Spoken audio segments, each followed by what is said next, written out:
Саламатсыңдар ма балалар? Отырамыз.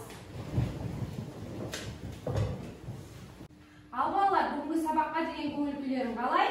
Керемет!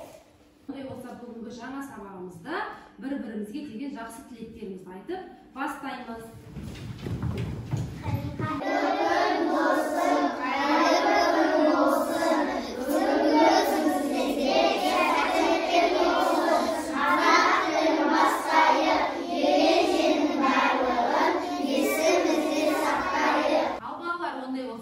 Жаңа сабағымызды бастаймыз. Жаңа сабағымыздың тақырыбы Ф дыбысы.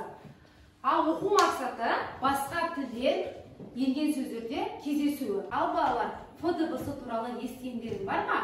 Кім біледі екен, айтамыз. Міне балалар, Ф дыбысынан қандай сөздер білеміз? Кім айтады? Әсел айтады. Жарайсың, дұрыс. Және кім айтады? Ұлжалғас айтады. Дұрыс. Денислам айтады. Физики. Мультик, жарайсың, дұрыс. Гаухар айтады. Дұрыс. Қайталап қойдық. Ал балалар, қазіргі тапсырмамыз оқулықпен жұмыс. 54-ші бетке назар аударамыз. 27-ші жаттығу. Мәтінді сендерге оқып берем, мұқият тыңдаймыз. Сөзді және басқа дыбыстарды кез келген қашықтыққа жеткізу үшін америкалық профессор Белл 1876 жылы телефонды ойлап тапты. Сізді адаммен сөйлесу үшін байланыс желісінің екі басында әрі телефон, әрі микрофон болуы шарт. Микрофон мен телефонды біріктіретін құрылғыны микротелефон деп атайды. Кәдімгі телефон трубкасы деп жүргеніміз осы. Ол телефон аппараты мен сым арқылы жалғастырылған. Ал балалар, мәтін сендерге түсінікті болды ма? Мәтін түсінікті болса, мәтін не туралы екен? Телефон. Ал балалар, бүгінгі сабақта бізге 3 тапсырма берілген екен. Сол тапсырмаларды бағалау үшін алдарыңа бағалау парағын беріп қойдым. Сол бойынша пайдаланамыз. Бізде екінші тапсырма топтық жұмыс деп аталады. Топтық жұмыста біз топтасып отырып бірге тапсырма орындайтын боламыз. Топтық жұмысты жасау үшін мен сендерге постер беремін. Ал постерге сендер конверттің ішіндегі кеспе қағаздарды сәйкестендіресіңдер.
Ортаға топ басшыларымыз шығып, тапсырманы дәлелдеп береміз. Бұл микрофон. Микрофонда Ф дыбысы бар. Біз бүгін топта микрофон бар суреттерді жабыстырдық. Телефон. Біз телефонды жабыстырдық. Телефонды пайдаландық. Телефонды алғаш ойлап тапқан америкалық профессор Белл. Ал балалар, өздерің көріп отырғандай, бүгінгі тапсырманы 3 топта керемет орындап шықты. Ондай болса мен сендерге 5 деген баға қоямын.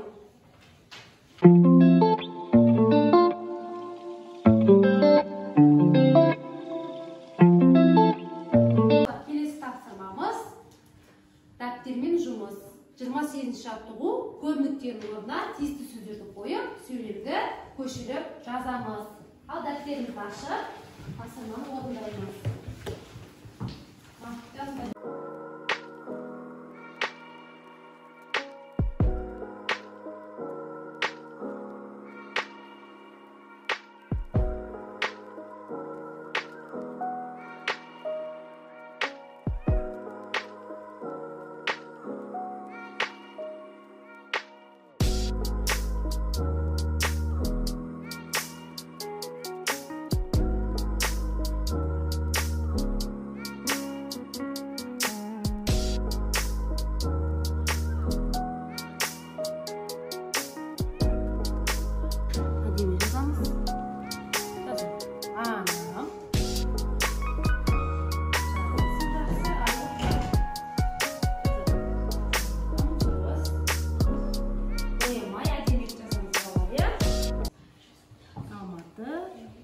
Fabrikasында істейді.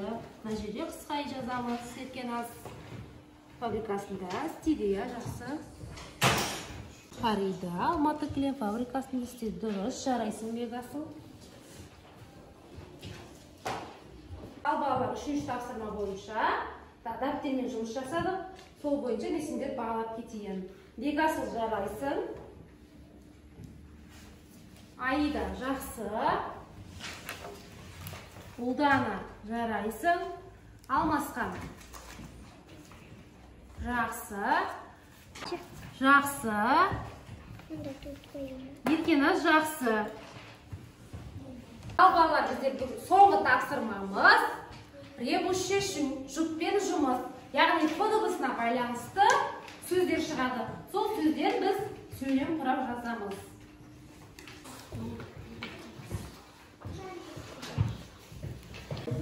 Жұптасып, бірге істейміз.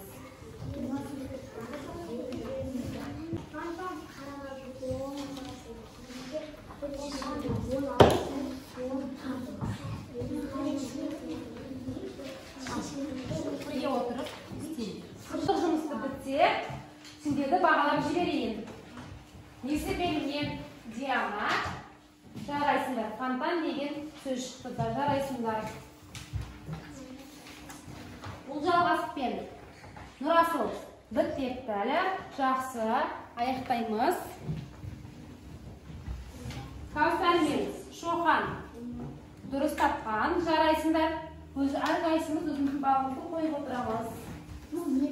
Аселмен Али, жарайсыңдар. Дұрыс тапсырма орындапты. Бейбарысмен Айым, дұрыс, жарайсыңдар. Денисламен Әнжу, дұрыс, жарайсыңдар, тапсырман дұрыс орындапты. Гаухармен Еркеназ, жарайсың, дұрыс, тапсырман орындапты. Бекасылменен Аида, жарайсыңдар, тапсырман дұрыс орындапты.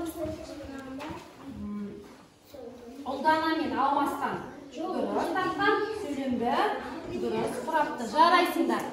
3 топта жарайсыңдар.